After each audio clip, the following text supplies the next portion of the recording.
What's going on, friends and family? My name is Skylent, and today I'm going to give you my top 10 list for the upcoming best free-to-play shooters. That could be first-person shooter, that can be third-person shooter. They just got to be free, and you just got to be shooting other players. That's pretty much it. Yeah, so here's 10 games that hopefully you didn't know about. Let's actually play a little game here. If you learned at least one new game from this list, like you didn't know of its existence, hey, now you do, maybe you're excited for it, then go ahead and give the video a like. And if you've known all these games all along and I don't know, you think I'm a loser, go ahead and dislike the video. However, I think that this stuff is going to kind of blow you away with a little bit of the originality with some of these titles. Hopefully. Yeah, that's what I'm thinking. I got a weird mix of games on this list. Hopefully you appreciate that. Now, these are free, easy to just try. Some of them you can actually try right now and play. They're brand new, you can jump in. And some of them actually we don't even have gameplay for. However, I did my research, I played all that I could of these games, and I did my research as much as I could on the games that are upcoming, and I think that there's gonna be something special.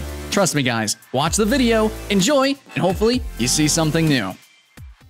All right, friends and family, starting off the list, we're going to be talking about a game called First Assault Ghost in the Shell. And in my opinion, even though it is a free-to-play shooter, as in, like, it is pretty standard. Like, you guys remember Combat Arms, Ava, maybe Counter-Strike Next on Zombies, you know, stuff like that. There's, like, a certain quality or degree of polish that generally follows this kind of games. First Assault doesn't really exceed that too much, but it does, I would have to say, exceed it a little bit. Kind of. So it's a little bit above the cut, and also at the same time, it might seem like a cash grab for Ghost in the Shell, especially because it came out around the time the movie was coming out, but I think in the end, it's kind of cool, actually. I mean, there's a lot of customization with the weapons itself, with the characters. The characters themselves are like, it's kind of like a hero shooter, so there are abilities, and overall, like the physics, the map design, just the way the game feels, it's definitely reminiscent of some older free-to-play shooters. But in the end, you play these kind of games for their little good gimmicky game modes. I know some could be competitive, but First Assault has a couple of game modes that I think are really fun, especially with the heroes and everything. And I actually really appreciate the one game mode. There's actually two predators and they run around while everyone else is invisible and they try to melee you down. I don't know. That seems really exciting to me. I love a cat and mouse style game mode. So actually, for a couple of reasons, and mainly that, I'm going to put it at number 10. First Assault Ghost in the Shell.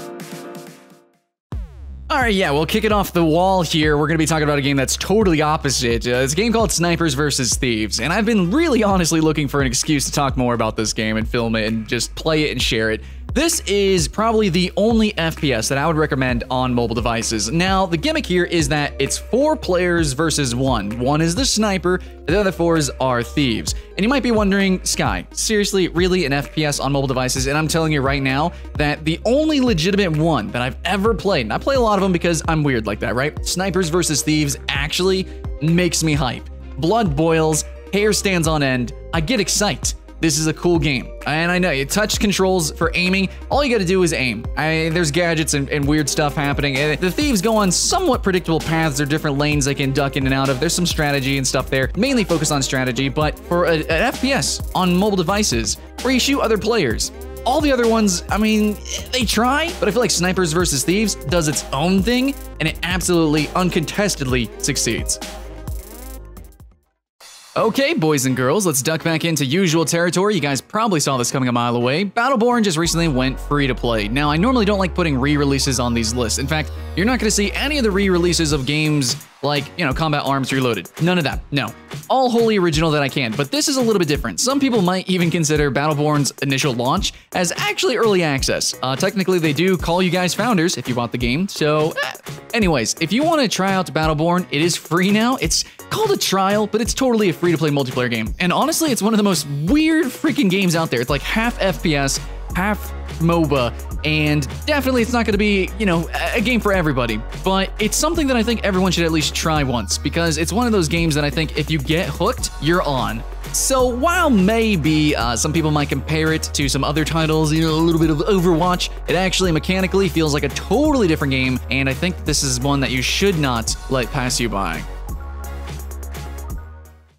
Yeah, well, next up we have a game that I very much doubt you let pass you by. It's a game called Unturned, and really just quickly and cleanly, all I can say about Unturned is that it simply works. There are so many games in this genre, you know, these server survival games, or specifically zombie survival, that they just promise so much, and they just don't deliver. And Unturned is just this childish-looking game. It's very unassuming, but when you actually get in, you notice, even if you're a fan of the genre, play all these other games, it just simply works. It's one of those games that you can just pick up and go.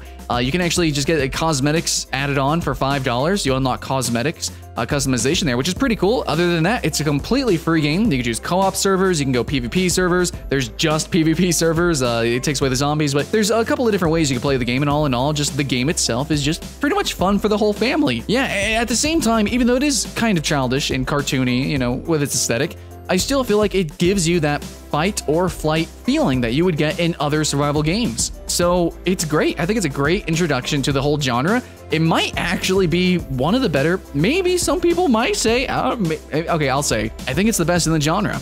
Yeah, it's early access. It's been there for a little bit, but honestly, pretty much every other game's been in there longer, and this game just has more features that actually work, which is why I love it and why it's on the list. But now it's time we talk about a game called Gigantic. This is a third-person shooter MOBA thing. In a lot of ways, it's not like a standard MOBA. It's not quite like Battleborn, which is kind of half and half shooter, half MOBA. Gigantic's more like 1/4 MOBA, and the rest is third-person shooter. You do have these branching ability trees. Whenever you level up, you can choose an ability modification, which is pretty freaking awesome, okay? So you got a lot of decent customization with your characters. But aside from that, there's no like itemization, and there's not really towers or creeps, kind of in a way. It's more like the objectives are like these giant massive creeps that you have to make clash and fight over each other while you're duking it out against the other team. All I want to say is that while it does have MOBA elements, first and foremost, it feels like an incredibly hardcore shooter. Now, I'm somebody who plays a lot of arena shooters. I play a lot of weird games, like from Tribes Ascend, Quake Champions, new games, you know, all sorts of different crazy stuff, right? Lawbreakers, and also MOBAs. And Gigantic feels like a crazy hard MOBA to understand because like just the way the branching leveling works, seems like there's some good depth there without being overly complicated with items, but its shooting mechanics entwined with that as well. Pretty hard to aim in this game. Pretty hard to aim. There is a whole lot of movement, mobility. The animation quality is amazing in this game, by the way, whenever you are jumping all over the place. It's just like, it feels like an arena shooter. You know, the first time you ever played Quake, the first time you ever played Unreal, you know, one of those games. It just kind of feels bigger, faster, more epic. And, you know, that entwined with some of the MOBA mechanics, you know, the explosivity of abilities and magic and a mix of melee characters and ranged. It's just all over the place. And yes, you will be missing some melee attacks because the game moves that fast and quickly. So even as a melee character, it feels like a third-person shooter. I greatly appreciate Gigantic, and I really hope for the best for this game. It actually comes out incredibly soon and shortly. I really hope you give it a chance. All right, next up we've got Paladins, and instead of me just being like another top 10 person and just kind of explaining, you know, the cliff notes, the bullet point list, the Wikipedia page of what a game is, like Paladins, you probably already know. We know, we all play it, or generally we know of the game and have played it at least once. But I'm here going to use this time to actually explain why you should play it, and I'm going to do it in probably the most toxic and harsh way because that's who I am. These top 10s are kind of like mini reviews anyways. So my mini review on Paladins, here we go. I mainly play Overwatch. I play a lot of Overwatch. It's my most played game in the past 2 years, and I've played it since beta. However, I am a fan of really a fanatic of the entire hero shooter genre. I like MOBAs, I like anything that uses characters, and I love first-person shooters. I played them competitively for like ever. And Paladins really fits in between of all my interests, but it really does closely resemble Overwatch. So you would think, of course, I would just side with the premium product, which I do over and over again. I have to admit that Overwatch does some fucking things amazing, okay? Really great. But Paladins does some very specific things really good too. The flanking class and characters in this game and the way the maps are designed to open up more flanking routes is just phenomenal. It's great. I love it. It still has that structure, you know, capture points and everything, but the flanking is just ridiculous. And then because of that atmosphere of all these flanking and people flying around all over the place, really, Paladins has very low cooldowns generally. The game just becomes really fast-paced, really chaotic, and then you add in like the customization of all the characters, and everybody is just flipping and flopping all around. It feels like a really awesome party game that also has a competitive edge. Though Overwatch definitely is built from the ground up to be a competitive game, I feel like Paladins kind of from top down. You know, it's meant to be just fun and silly first, and then from there. That's kind of Hi-Rez's mentality. They just kind of throw a bunch of stuff. Really, it's kind of... honestly, it's quantity over quality, but that's because they trust themselves to later, if something doesn't stick, you know, they can do some weird radical ideas, and then they can fine-tune it, which they have done historically with Smite, all the different games, and Paladins. They fine-tune it, refine it, and then you've seen what Smite has done. Now you see what Paladins is doing. It's not even released yet, and that's why I cover it more than Overwatch. Despite me right here saying I do play Overwatch more, but I'll cover Paladins more, I'll stream it more, and overall, I'll play with you guys more. Just because Paladins, it's almost hard to explain, but basically I could just say it is stupid fun. I don't care how you compare it or contrast it. In the end, it's all about the game feel. And Paladins, in a lot of ways, it is rough around the edges, but it also, depending on what you do, depending on your bias, of course, it does feel pretty good. And yeah, that's probably Paladin's biggest critic saying you should probably play Paladins. Next up on our list of upcoming free-to-play shooters, let's talk about Unreal Tournament. Now, Unreal Tournament was a very interesting concept here whenever they released it as free-to-play, or it's super early access, but keep that in mind. But the development of this game is a little bit more weird than just early access. See, it's not like you pay for early access. It's not like really you just play the game either. It's not like pretend early access. Unreal Tournament is really rough around the edges, especially for a game that's supposed to be hyper-competitive. An arena shooter, Unreal freaking Tournament.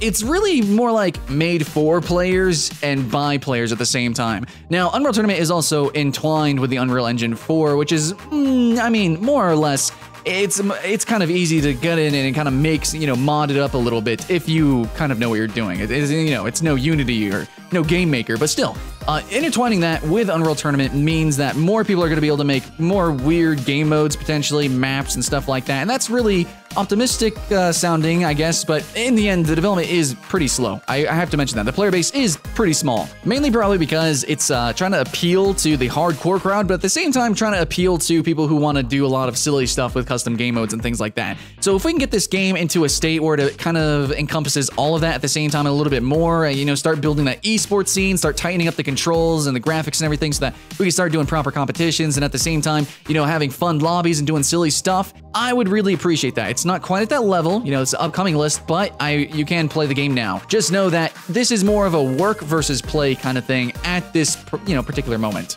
But still, if you're a fan of the series or the genre, which is absolutely waning, I can't contest that. Even though I love it, definitely, arena shooters, not super popular, but Unreal Tournament looks to be doing good by me. Next up on the list, we have a game called MidAir. I don't know if you've heard of this. Hopefully this is one of those hidden gems that you didn't know. But MidAir is essentially Tribes Ascend, or the answer to Tribes Ascend. It looks a little bit more clean and cartoon. Maybe that's going to appeal to a wider audience. But if you've never played a Tribes game or Tribes-like game, which there really isn't many aside from the actual Tribes series, think of an arena shooter, except not in a small arena, but like in a blown-out, epic, giant sort of fields, just a giant map, okay? Maybe battlefield size, except you're like flying through the air and you have this ski mechanic, which is super awesome. I really love the momentum mechanics, and you're like rocket jumping and propulsing yourself all through the air, and that's why the game's called MidAir, because you're going to be shooting people in the air and doing ridiculous acrobatics all over the place. Capture the Flag's the main game mode.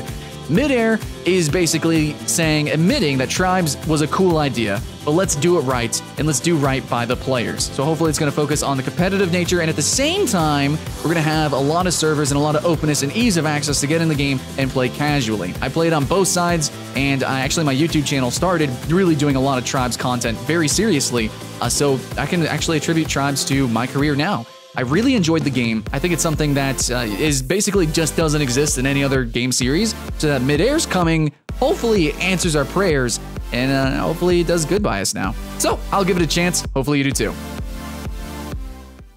Yeah, moving up the list pretty quick here. Maybe not. It's Keystone. Keystone. What do I know about Keystone? Almost nothing. Actually, I'm not going to talk too much about it.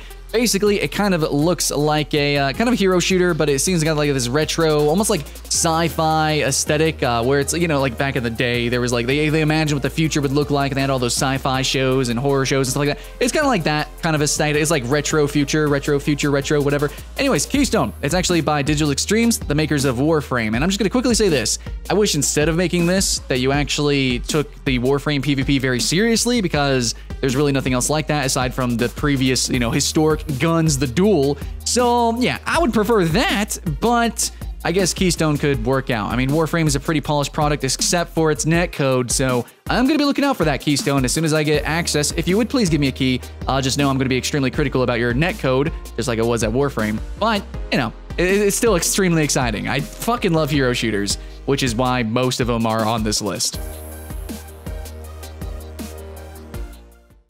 Yeah, we're finally at number 1 here. That's going to be Quake Champions. I've actually streamed this a good little bit. I've done some videos. If you want to see my review on it, do it. Or my reviews on anything else. I've actually reviewed Reflex Arena. That was a pretty neato arena shooter. I like arena shooters, but like, let's be honest, guys. Arena shooters aren't in a great spot. I was a little hesitant actually talking about Unreal Tournament, actually, in this same video. But Quake Champions, let me just say this. It's 3/4 Quake and 1/4 Champions. The Champions are cool. I like hero shooters, but the reason it's on this list and so high is because I feel that Quake Champions had to rebuild the throne that used to exist, previously held by itself, the Quake series, and then sat itself down to become the champion again, once again, for the arena shooter genre, which was so waning, which was so falling and flailing.